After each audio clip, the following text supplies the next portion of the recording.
Hello and welcome to another edition of Storytelling on Orchard Street. I'm your host, Pete Solomita, and we're in the broadcast studios of P&T Knitwear Bookstore, 180 Orchard Street. It's a great bookstore, plenty to choose from, genres of all types, a cafe, and some great events. With me in the studio today is Charles William Lane. Charles is a native of Florida. He's a New York-based television producer, writer, and director, working mostly in the true crime genre.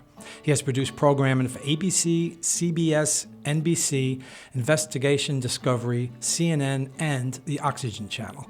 He has also an extensive background in theater and music, which he draws from in his writing. Charles recently wrote and directed his debut short film, We Are the Apocalypse. Welcome to the studio, Charles. Thank you for having me, Pete. It's a pleasure. So I always like to give people background, how we met for one thing, which was probably in, I guess, 86. I was working at Green World Distribution. It was distributed Enigma Records, independent labels, and pressings from other countries. And at the time, you were married to Holly Lane, who I got to hire at some point. So that's how we met. And so it's a long time ago. I guess we lost touch with each other, probably late 80s somewhere. I left Green World, and then they went out of business anyhow. So but we recently reconnected because I went to see, well, on Facebook first, like a lot of people do, and then your film. I went to see your film at the Museum of Moving Image, and I really enjoyed it. It's great to see you there. But we're going to go talk about that in a little while, but let's just give a little background to who Charles William Lane is. So you grew up in Florida, and... yes and no. Okay. I was born in Daytona Beach. Right. My parents were New Yorkers who moved to Florida when my father came back from World War II. I see. My brother Were they married already? Yeah. Okay. And my brother and sister were born at that time. Right. I came much later. I see. I was born in Daytona. Right. When I was 6, we moved to Brooklyn. Oh, okay. So I went most of elementary school in Brooklyn, Cool. and then we moved back to Daytona when I started 7th grade. Why did they move back? My father had a stroke. Oh, sorry. And they wanted warm weather again. Right, and, sure. And most of my mother's family was in Florida. Okay. So my family are, more than me, my brother and sister are longtime Floridians. Nice. Okay, I see. And, it's still home, but Right. I've been here a long time. Right.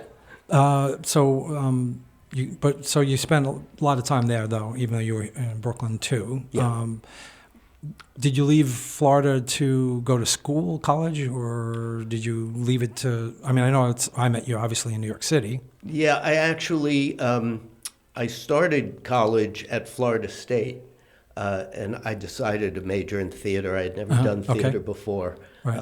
And then through that, I went to London on a foreign study program, fell in love with London, moved there, wound up living there illegally for like almost 3 years. Oh, wow. See, I didn't know this about you. And then I moved back to Orlando. Right. My whole family has relocated to Orlando. Okay. And that's where I met my ex-wife in a record store. Okay. And I said, I can't stay in Florida. So Right. I couldn't move. I was actually 86 from England at the time. Okay.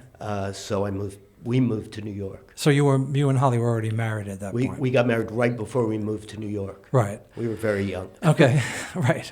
And so I guess when I hired Holly, you were just married, a recent marriage, yeah. It's funny, some things stand out. That time period for me, working with Don and Holly was just great. It's too bad that the business kind of went down the tubes because we had such a great time working with each other.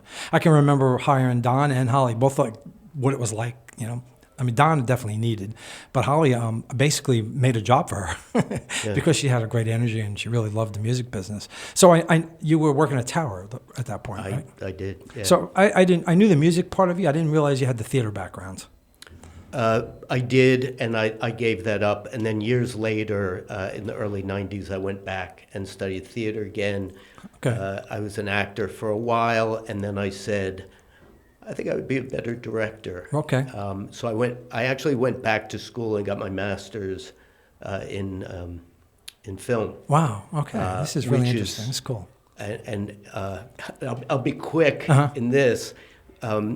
the first year I was out of grad school, I could not get a job in television because I did an internship during grad school, and it was in nonfiction television. So that's where the contacts were. Right. So I took a job as the assistant general manager of the Blue Note, the jazz club. Oh, okay. Ran that for a year. Right. Wound up working there very part-time for 11 years. Oh, all right. And then I started And working what did you in do at the television. Blue Note? I was the assistant GM, and then I was just a manager.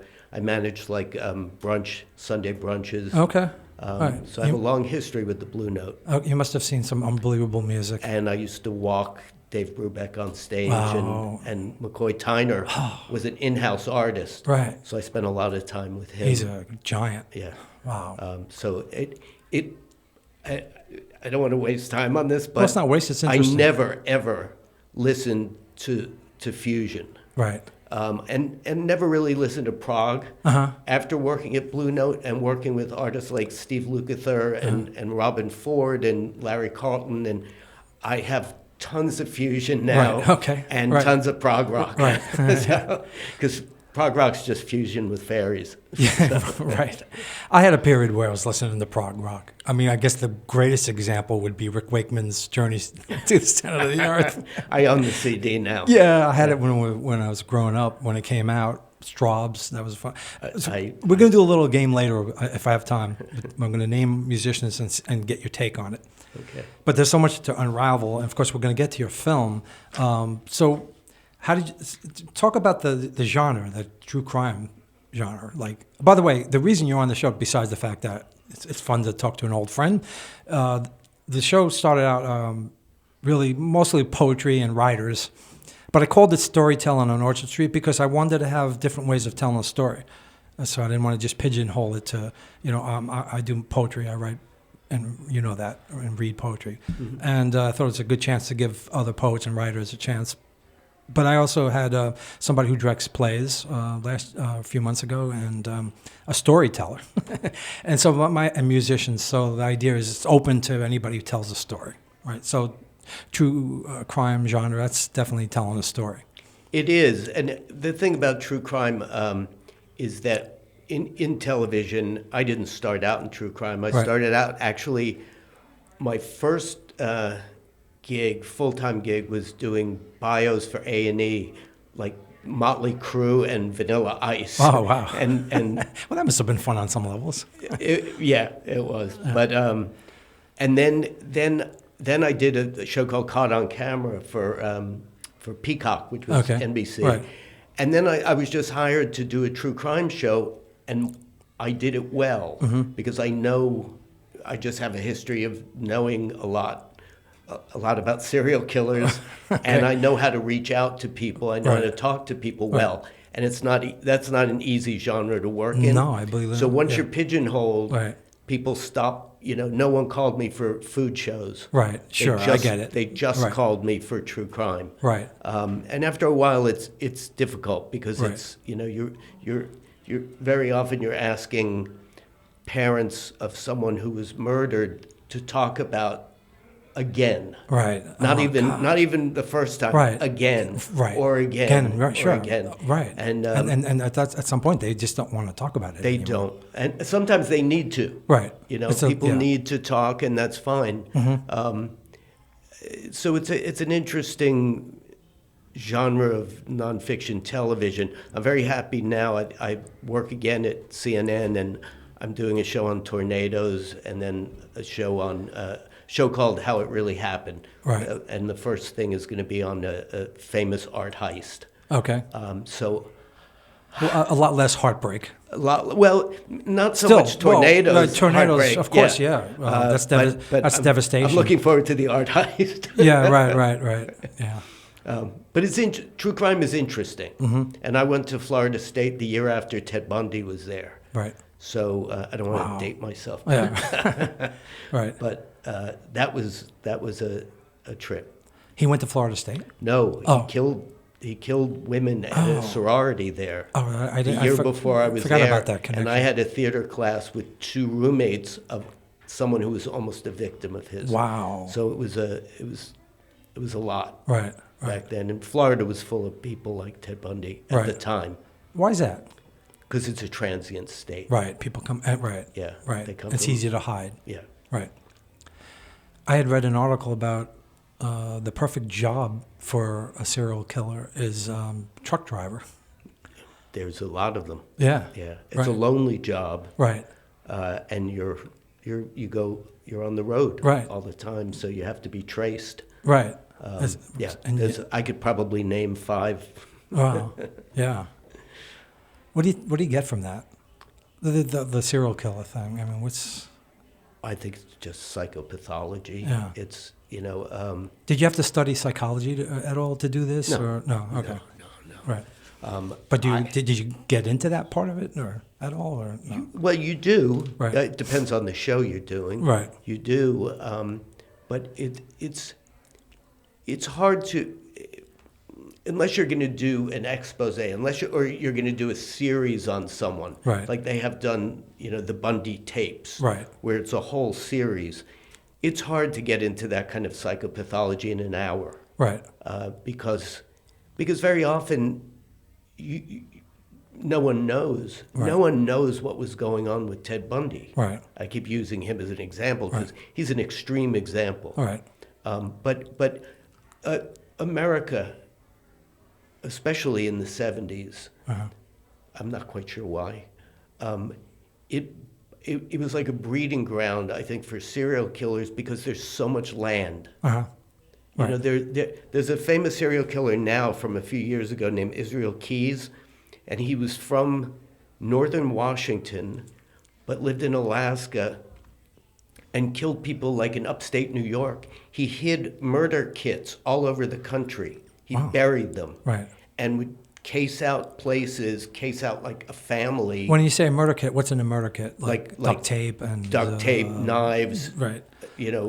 Rope, everything, Right. and bury it near places, Right. and then come back, and and they don't know he killed himself in prison, and they don't know how many people he killed. But it was just because there's so much expanse of land. Right. That's what allowed somebody like him, someone like Ted Bundy, the truck drivers, right, to do that. Also, there was and I guess it must be harder to do it now in some ways because of technology, right? There's cameras everywhere. Sure, I hope. Right. I hope. Right. But then people are detached a lot in a lot of ways too. So I don't know if that's a breeding ground for it or something. I don't know. Yeah, I mean, you don't have community like you used to. Right. The communities are all online. Right. So I guess it's kind of like an actor who gets, in a part, and then, it gets associated with that part, and then always gets asked to do that. Were you frustrated by that, or just glad you were working? Yeah, it's a little of both. Yeah. Yeah. It doesn't inform my writing. Right. Because I know in my life I've read a lot of crime literature anyway. Right. True and fiction. Right. A lot of the famous like Ross MacDonald and what's his name, Marlowe Chandler. So I know the fictional and I know the real. Right. It gets frustrating as a life. Right. Because very often you have to go in and produce, and then you have to go on the road and interview people, right? And interview people who have been. I interviewed we had a correspondent, but I went there. I'm the one who set up the shoot, and I went an attorney who basically saved the city council.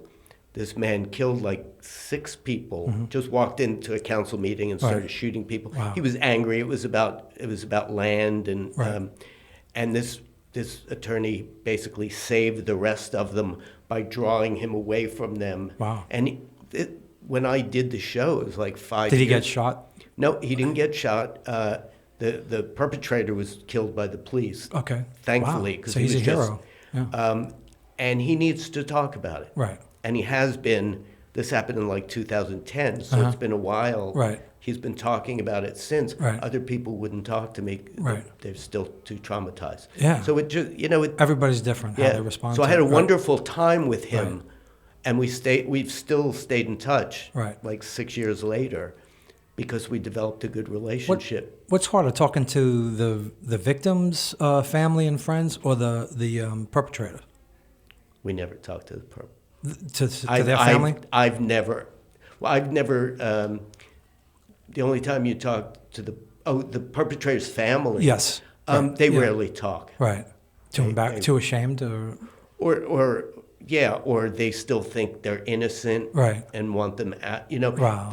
Very often when you're doing these stories, there might still be appeals.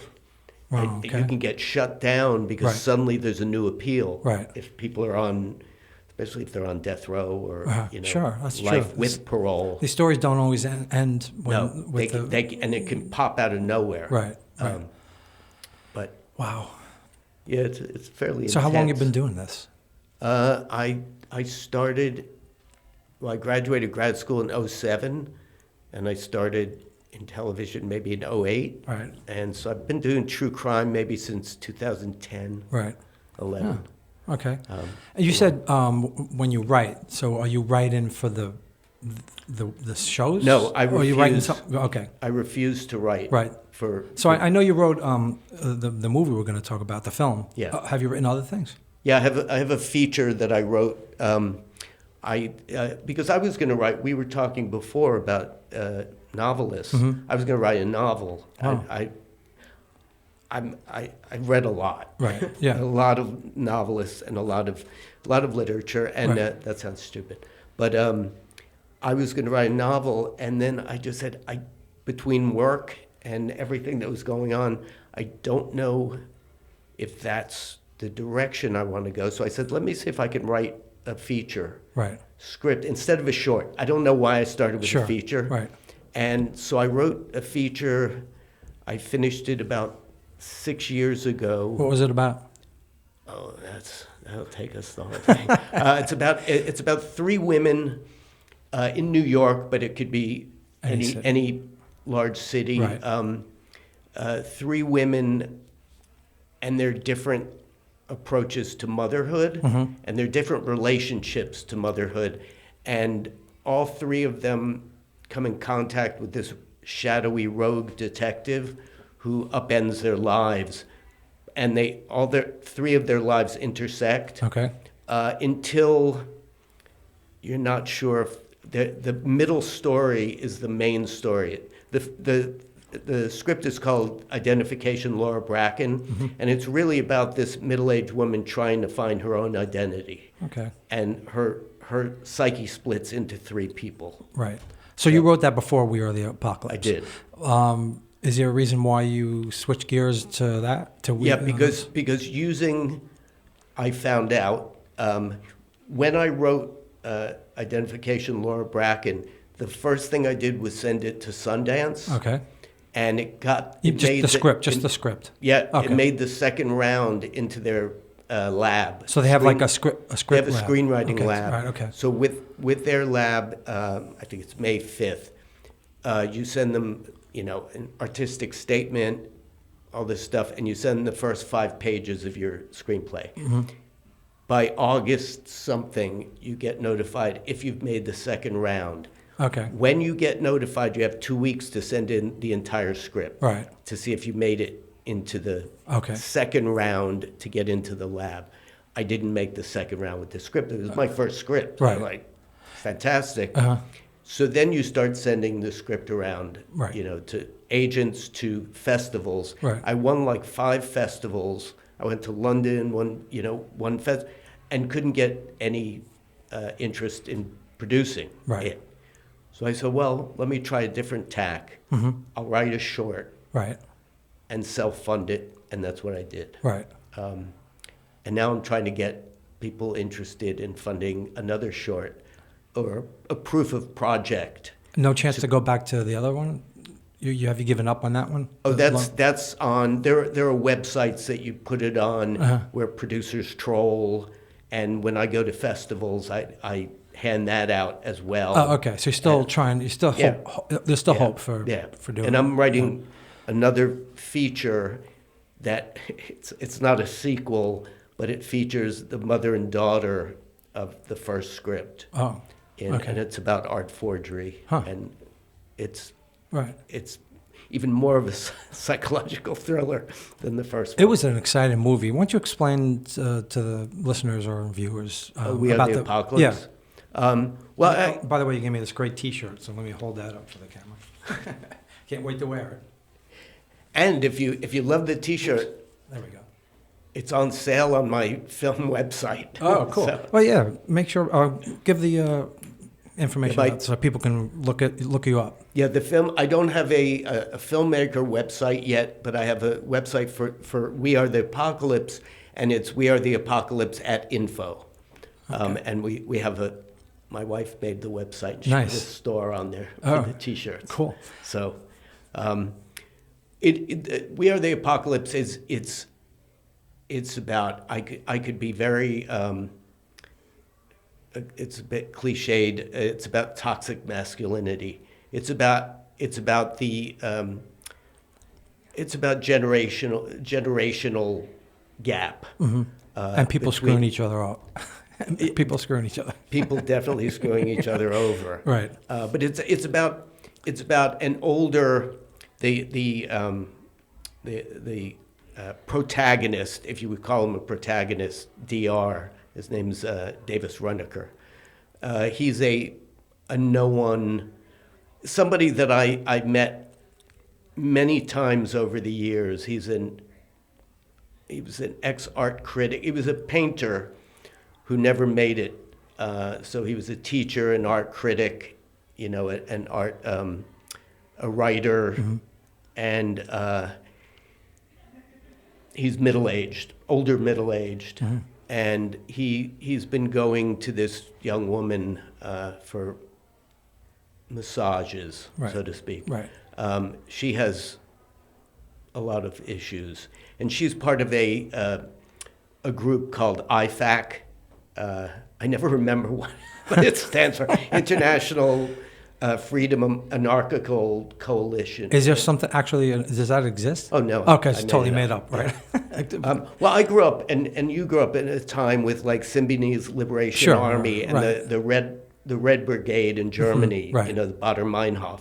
So I've always fascinated with groups like that, and fascinated with like Fassbinder films.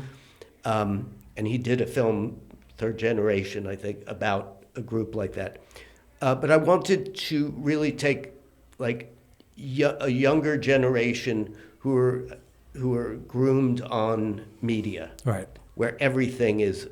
It's very topical. It's almost like the what's his name, Marshall McLuhan. Media is the message. Right.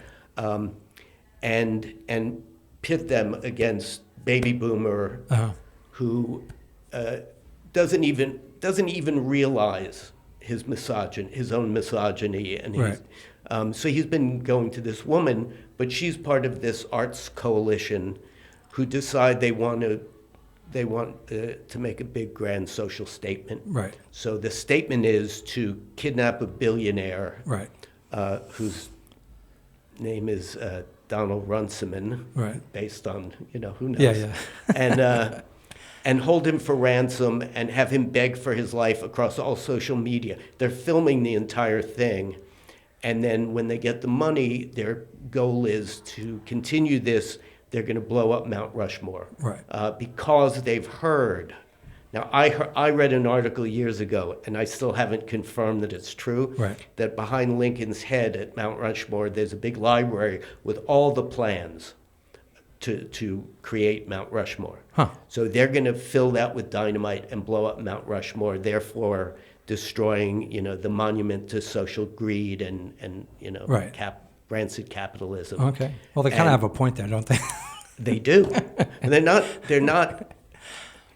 not stupid. Right. They're a little addled. Right. So anyway, this younger woman is part of their group, and one of their group is a sociopath called the Professor Robbie, who's a PhD or he told them he's a PhD. And the leader of the group is this woman who lost her daughter to suicide at 12 because of social media. And when she found her partner, Phil, she found filmmaking, and it gave her a new direction in life. And this is what she wants to do. There's a lot in. It was like 15 minutes. No, it's a half an hour. Oh, it is a half an hour. Yeah, it's too much crammed in. Yeah. Right. But so they, according to this younger woman, she's been sleeping with Donald Runtsman. Oh, so they kidnap him to hold for ransom, and when they get him back, they realize that they kidnapped David Runeker, this nobody, and then they have to figure out what to do. Right. They don't even realize yet that she's the one who conned them. Right. She wants to put him on trial. Uh-huh. So that's it. And then they figure out, so they put him on trial, and I don't really want to give No, away. that's enough to give away, yeah. Yeah. So, explain the process. Well, first of all, I want to ask, so you were the writer and the director, and the producer, and then you had to do the marketing afterwards, kind of, right? They had to go to all the festivals. So that's like 4 jobs, at least. Yeah. And probably more. Yeah. What's the hardest part? What's the part you like the most? The easiest part is the marketing, because my wife did it. Oh, all right. Let's give her a hand then. Yeah. Thank you. No, she did. I mean, I submitted to festivals, but she did my website. Sure. She does the posters. Well, it's nice to have talent in the family. Yeah. My wife always gets involved in all the stuff I do. That was wonderful. I kind of feel bad for her. She was like, "I'm not letting you pay for that. I'll do it." Yeah. No, it's a big process. Yeah. Because, one of the things is, it was my first film. Right. So it doesn't come across as a first film. It really is well done. Thank you. You succeeded. It's just one thing that I knew going into it, but it was very difficult to change course. It's not easy to get a 30-minute film into festivals. It's too long. Oh. Anything over 15, 18 minutes for short film is Yeah, because the festival that I went to, most of them were shorter. Yeah. Yeah.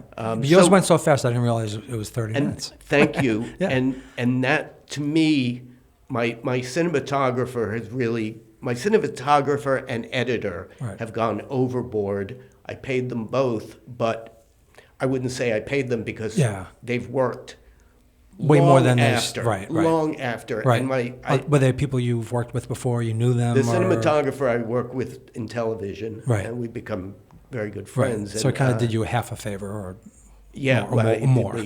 Yeah, but he's just he's my co-producer now in the credits, because he's just done too much. So you say you financed it yourself. I don't imagine that you had a lot of money to work with. Had you? Because it doesn't come across Cost a as fortune. Yeah, I bet. But it's not compared to a Hollywood film. No.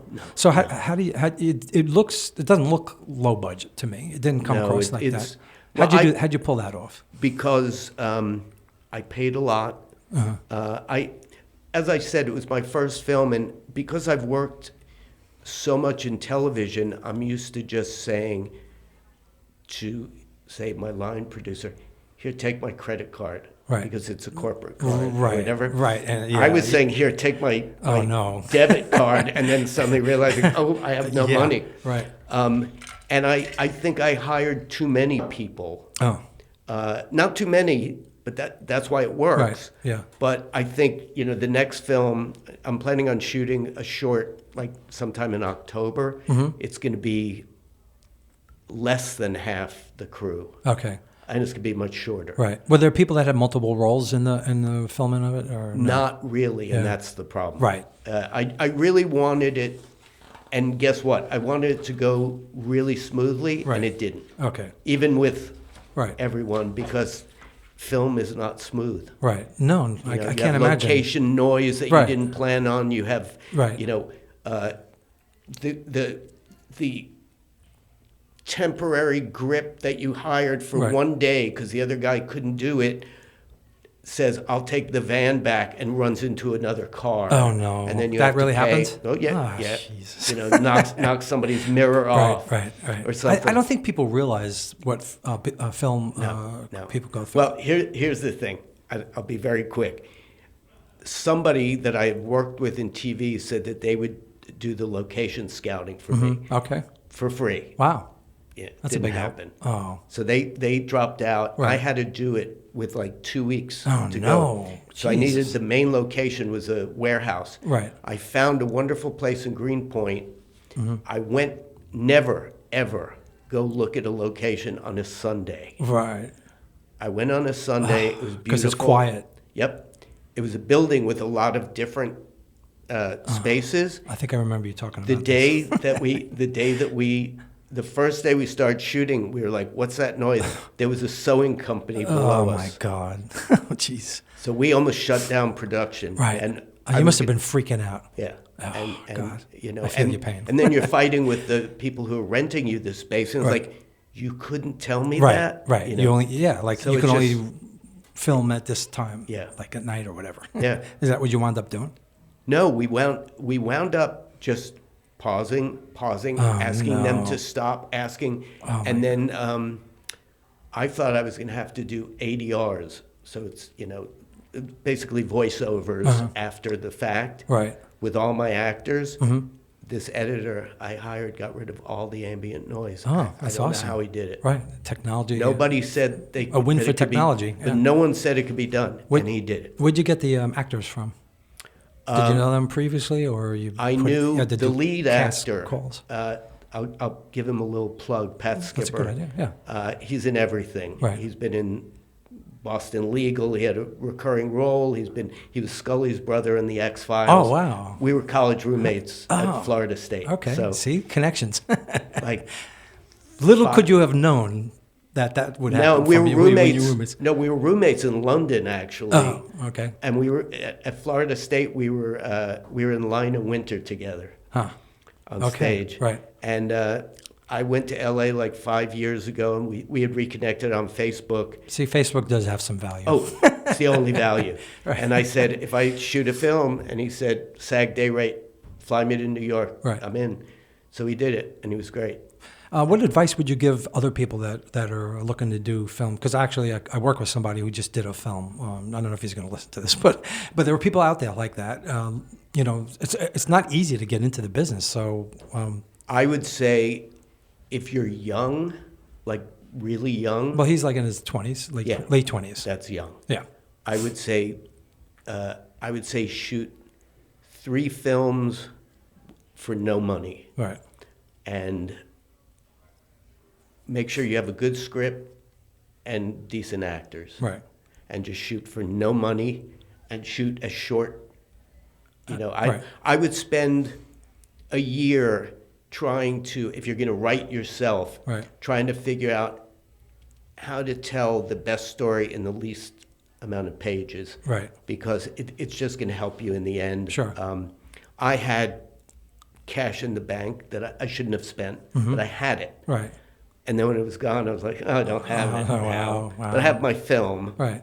And I thought, okay, I'm not in my 20s. Right. So jumpstart it, Right. faster. But that's a real big accomplishment, I thought I made a big accomplishment by putting a book of poetry out, but this isn't huge. I mean, it's great. I mean, and later in life too. Yeah. It's just a lot of work, and it's a lot of what I don't think people realize, and I say more than I think any other of the arts, is film just takes a long time. Right. Because when you're finished shooting, the editing takes Right. much It's longer. not done. Yeah. And- I've been involved with recording music. It's not as probably as difficult. But you're not done when you finish the tracks. No, you're There's work to be definitely done. not. Yeah. Yeah. Yeah. It's kind of a similar idea. And you don't realize too what it takes. I was thinking, because I've gone to festivals. I've been to festival in London. I've been to festival in Marbella in Spain. My film played at the Chinese Grauman Theater last September. Cool. Which is fantastic. Right. But you have to market yourself. Right, you got to be out there. I mean, that's And you have to remember how to dress and how to, And don't you think, like, not everybody has all of those qualities? Like, it's not that easy to do that part of it, but also then to be the artist that write it, and then to be able to direct the actor. That's a lot of things. Yeah.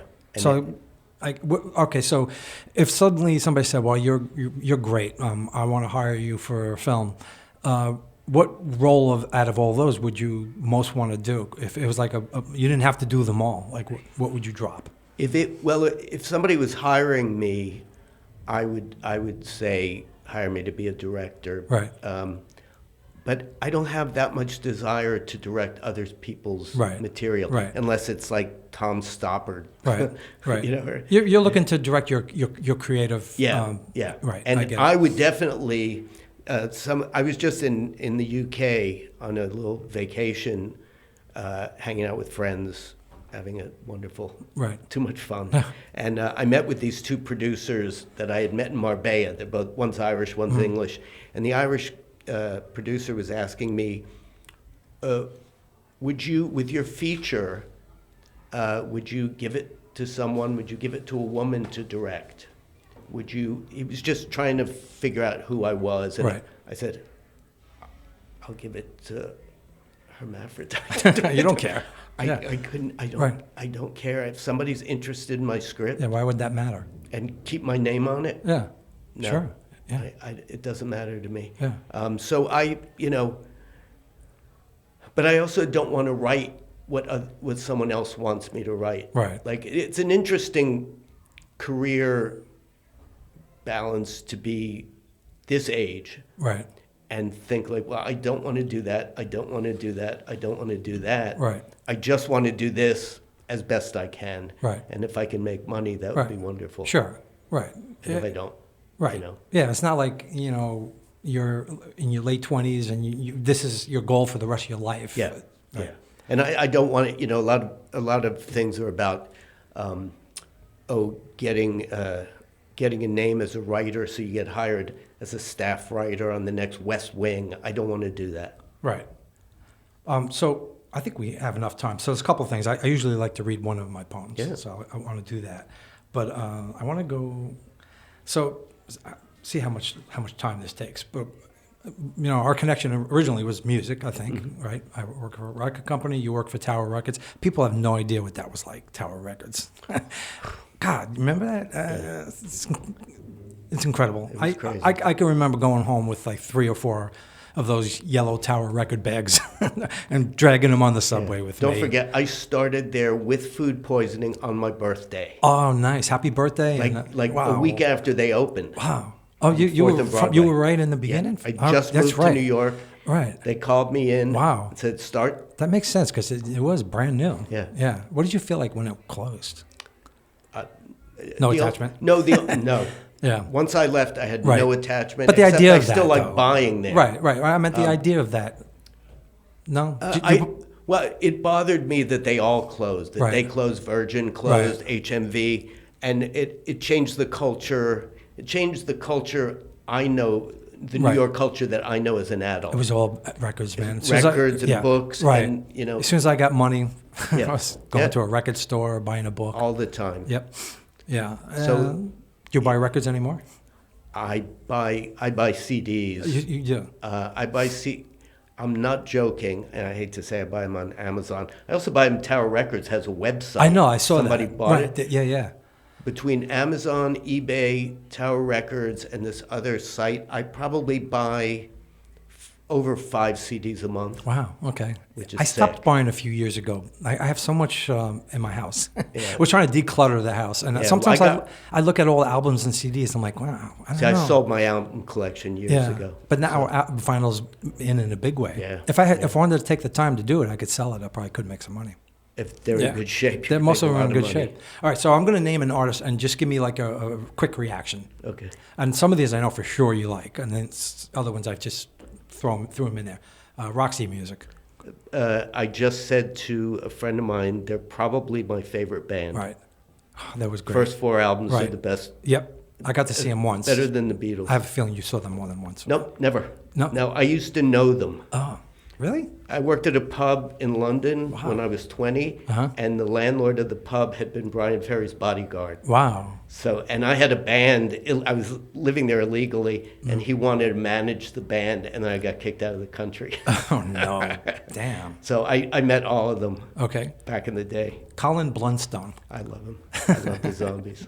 Yeah, I've seen him at His City solo stuff Winery. is great. Yeah, I have his first 2 solo CDs. What a voice. Yeah, Yeah. I love the Zombies. Straubs. I like Straubs. I probably have 5 Straubs CDs. Right. I like Hero and Heroine. Right. That's a And great album. Yeah. and I like the album. I own it. It's not Ghosts. It's the other one with the song called it's Grave New World. Something Disguise. It's a great I song. saw them live, and I don't remember when and where because I'm not that kind of person. I don't know how people do it. But it blew me away. They came back out for an encore, and they did a bluegrass set. That's what they started as. I know, but I hadn't known that. Yeah, It was yeah. crazy. A Cheap Trick. Cheap Trick used to be like one of my favorite bands. Right. I never listen to them anymore. No. And I love them. Right. I probably saw them more than any band Okay. live, just because they were always playing. Right. Or maybe Blue Oyster Cult, because they played Right. in Daytona every year. Right. Well, it sounds like Florida music. Yeah. Booker T and the MGs. Like them. I have probably 3 or 4 CDs by Right. them. Great rhythm See, to section. me, they were one of the most important groups of last century. Yeah. Because they were on all those classic soul stacks. Yeah. As I can Stax name put all them the out. members. Right. Sun Ra. Sun Ra is one of those artists that I still have friends say, I can't believe you have nothing by Sun Ra. Oh, you and don't? And I never went to see him. Oh. Don't ask me why. Oh, okay. Not a fan, or just didn't come I your don't way? know what he sounds like. Really? And every time I go to buy a CD... You know, there's still a Sun Ra orchestra. Yeah. Yeah. Yeah, don't ask me. Okay. Yeah. Okay. This one I know is going to be one of your favorites. Kevin Ayers. He is my favorite. They're re-released... But people listening to this probably don't know who that is. So just a brief Kevin explanation. Ayers was the original co-lead singer and bass player for Soft Machine, but that doesn't really tell you who he is. He was just a very smart singer-songwriter with a very singular vision. And his daughter, Gallon, who I've seen do his songs, she has a new CD out, a duo CD with Paul Simonon from The Clash. Wow. And it's fantastic. Oh, that's got to check that out. Karen Dalton. She's another person never listened to. Well, I didn't until recently because she's been back in the news. There's a great documentary that came out. Yeah. Like 2020 maybe? I don't know. I think Dylan said she was like his favorite singer. Yeah. Harry Nilsson. I used to be a big Harry Nilsson fan. I have a T-shirt, Nilsson. That was a great record. Yeah, I mean, I listened to him. I'm going to name a particular song by a band. Unguarded Moment, The Church. The Church. Right. I love it. I love that song. Except on the original album, I like this song. No, not the original. The American, the first album in America. The song after that is called "Too Fast for You," which I think is a better song. Oh, okay. I have to go fantastic. check it out. But those 2 songs are fantastic. Joe Cocker. I used to when we moved. My father had a stroke, so my brother took me back to Daytona to live with my aunt and uncle until my parents could follow us. And I talked my aunt and uncle into taking me to see Mad Dogs and Englishmen at the theater. Way. You saw that? When I was 12. Wow. And I loved it. A movie or the actual? Movie. Oh, okay, No, not movie. the actual tour. Yeah, So, I guess you're too young for the tour. Yeah. He made songs his own. He's the only one that can make he made Beatles a little help for my friends. A soul song. Oh yeah. Was almost better than the original. I think it is better than the original. Yeah, which is hard to say about a Beatles song. Okay, one more. The Flamin' Groovies, but are you a Teenage Head Roy Loney fan or Chris Wilson Shake Some Action fan? I have to say my 2 favorite songs are Teenage Head and what's the other song? Slow Death. Okay. I think. So you're a Roy Loney fan. I think more I saw them live Right. about 10 years ago. They were fantastic. Really? Cool. Before he rejoined them, and it was Wait, before who he did? died. Roy Loney. Oh, he did. Okay. It was fantastic. Yeah, because that was a band that when they changed lead singers, they changed the sound. Yeah. Went from like a kind of like a Stonesy kind of band to a more pop rock kind of thing. I'm going to read something, and then I'm going to wrap up. Yeah. So this is called The Boulevard. I wrote this recently. The Boulevard. I went down to the boulevard, the one I heard about in song, about they, filled with dreams, and the lover who fell in their arms, and then disappeared like it never happened. The preacher who stood tall and preached like his life depended on it, to the passerbyers who had little time or interest in listening to what he was espousing. The boulevard where you can't buy hope at competing dollar stores or news at the now shuttered newsstand, with free art on its gate that was sprayed on from a can, that's just become part of the landscape, where cash is still king but in short supply and can be hard to walk the day on with a smile. On the boulevard I stood, looking around my surroundings, in front of boarded storefronts, where men on hard luck are just laying down in front with blankets and a few possessions stuffed in supermarket bags, and tired commuters making their way home from a double shift, wishing they had a way out. This boulevard filled with stories, mostly hard ones that knock you around until you're blurry. That sounds better in a rock and roll song or a movie soundtrack. Here on the boulevard, the music is the everyday noise everyone just puts up with. And there's more tragedy than a Shakespearean play. Alas, we're all actors trying hard to uplift ourselves from the grime and squalor because the boulevard isn't letting up for nobody. Thank you. Because the boulevard is in so many classic rock songs and That also movies. reminds last September when I was in Hollywood for the film festival, I hadn't been hanging out on Hollywood Boulevard in many years. Right. I lived there for a year. It's a frightening place. Oh, yeah. And it never changes. Right. It's just this Right. It's like a world in itself. It's like dirty and sad and right. And probably and exciting a little bit, maybe. No, or you just see the bad aspect. maybe if you're young. Right. Right. So what's next for you? I mean, I guess another film. Right. Yeah, I'm just trying to figure out how to raise the money for my next film is going to be very low budget, right? Because I have a team now. Okay. So we all pitch in. Is it written and you just need to? It's pretty much written. Right. Yeah. You want to talk about what the quick synopsis or? Well, it's called Detective Instinct. Okay. And it's another black comedy. All right. About toxic masculinity. Right. Because we forgot to say, I mean, We Are the Apocalypse definitely has some dark humor. It's a black comedy. Yeah, it really is. It's a satire. Right. Yeah. But I think with pathos and this shorter film, Detective Instinct, is also good. I hope also comes with pathos. Right. It's not just nasty. Right. Well, I hope you succeed with further success on your We Are the Apocalypse, and that your new film comes to fruition the way you want it to. And thank you. And I hope. I wish you great success. You've been listening to Storytelling on Orchard Street, and I had the pleasure to talk with an old acquaintance, Charles William Lane, and find out what it takes to make a movie. Thank you for stopping by. You're welcome. Thank you for having me.